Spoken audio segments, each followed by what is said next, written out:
Just add a little solder to it. So hey guys, back again with another video for 3rd Gen Garage. This is part 2 of my gauge cluster modification.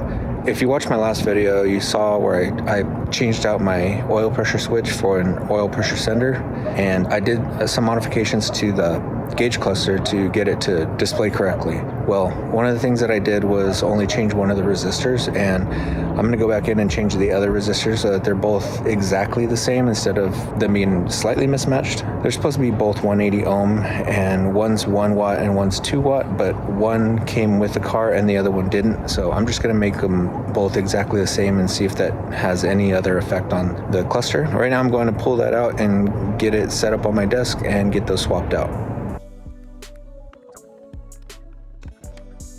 1, 2, 3, 4. Pull those forward and unclip. 1, 2, 3. Let's take this inside. Let's get this apart.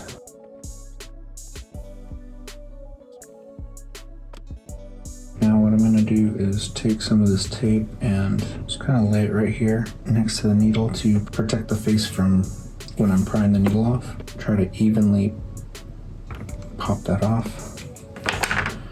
Okay, set that aside. I'm gonna take the screws off the back, not the front.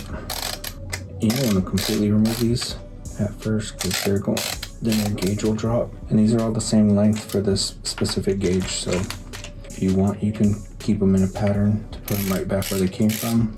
Sometimes they are specific. Middle, left, right.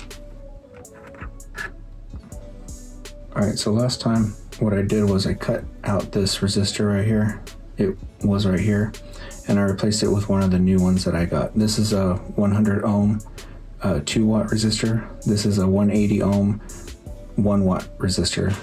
This one is a 180 ohm 2 watt resistor. So what I'm going to do is remove this and replace it with the 180 ohm 1 watt, just so that these both match, and then see what it does to the gauge.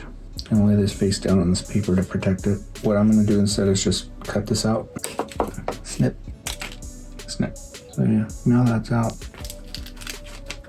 Take this out and just kind of mimic the shape. That and like that. I'm going to cut these down a little bit. Just add a little solder to it, so like that. Alright. There's solder on here, but I'm gonna just get this flowing a little better. There we go. There we go. It does get a little hot.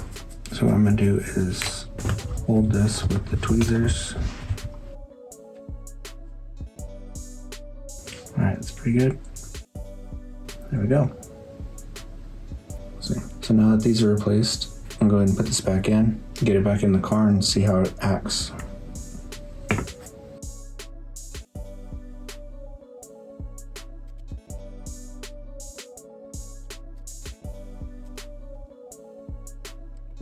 We're not going to put the needle on yet because we need to get the cluster in the car, get it warmed up, and then place the needle where the first tick mark is.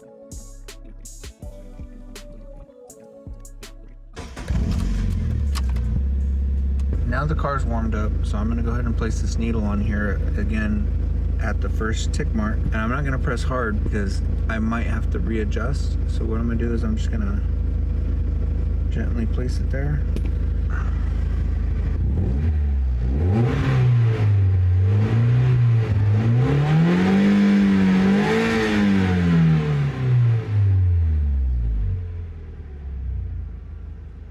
That's a good spot. I'm going to leave it there. I'm just going to go ahead and press that down. The gap between the needle and the faces for all of these is pretty small. Right now, the oil is a lot higher because I haven't pushed it down yet. What I'm going to do is just push this down till it gets closer, but not all the way down. That's just fine.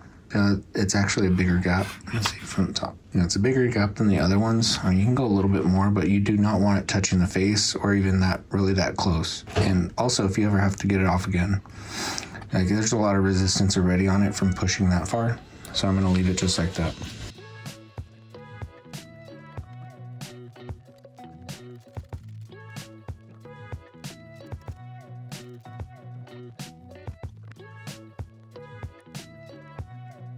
Alright guys, that wraps it up for this mod.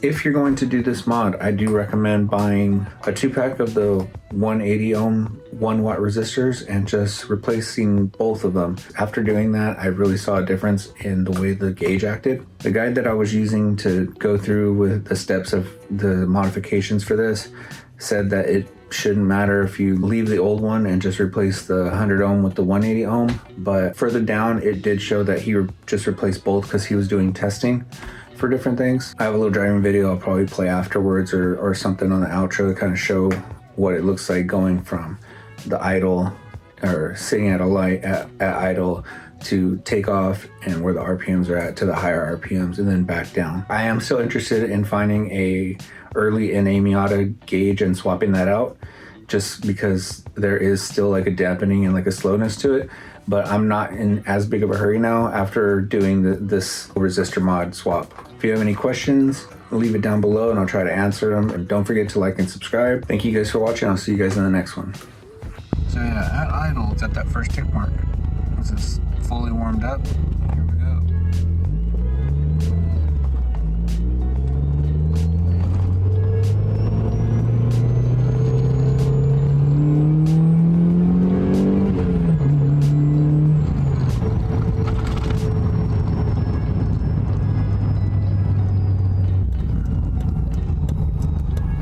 There it goes dropping back to where it's supposed to be.